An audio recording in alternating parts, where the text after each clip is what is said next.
si je vous disais qu'en une seule journée, une foule affamée, armée de quelques fusils, a renversé des siècles de monarchie absolue, que ce jour-là, Paris est devenu le théâtre d'un événement qui allait changer le monde. Voici l'histoire incroyable de la prise de la Bastille, le jour où la France s'est enflammée, 14 juillet 1789. Au cœur de Paris, une immense foule envahit les rues. Hommes, femmes, artisans, mendiants, bourgeois, tous marchent vers une prison sombre et menaçante, symbole de la monarchie absolue et de l'arbitraire royal, la Bastille. En quelques heures, cette forteresse, que l'on croyait imprenable, sera envahie, pillée et détruite. Et l'histoire de France basculera à jamais. À la veille de cet événement, la France est en crise, ruinée par des décennies de guerre, frappée par la famine et écrasée d'impôts. La population est à bout. Depuis mai 1789, les États généraux ont été convoqués pour tenter de résoudre la crise. Mais rapidement,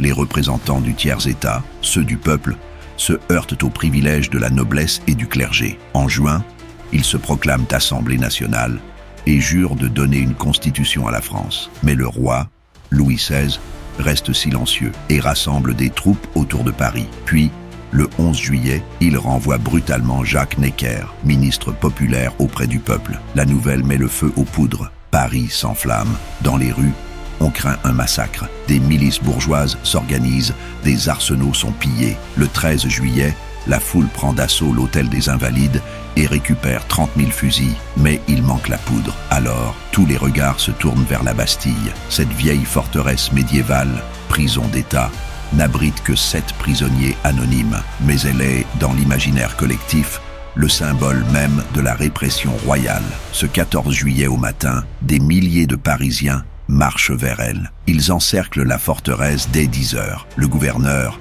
Bernard-René de Launay, refuse de céder. Les négociations s'enlisent et soudain, des coups de feu éclatent. Pendant 4 heures, les émeutiers se battent contre la garnison, armés de canons et de fusils. À 17 heures, la Bastille tombe. Launay se rend, mais est lynché par la foule sur le chemin de l'hôtel de ville. Les prisonniers sont libérés. Ce soir-là, Louis XVI apprend la nouvelle. Il demande « C'est une révolte ?» On lui répond « Non, sire, c'est une révolution. » La prise de la Bastille marque le début de la Révolution française. Elle montre que le peuple peut se lever contre la monarchie. Dans les semaines qui suivent, la grande peur gagne les campagnes, la noblesse fuit et la Déclaration des droits de l'homme et du citoyen est proclamée. La Bastille, elle, est détruite pierre par pierre et ses pierres vendues comme souvenir. Aujourd'hui encore, chaque 14 juillet, la France commémore ce jour où le peuple a pris son destin en main. Si cette histoire vous a passionné, abonnez-vous à la chaîne pour découvrir d'autres grands récits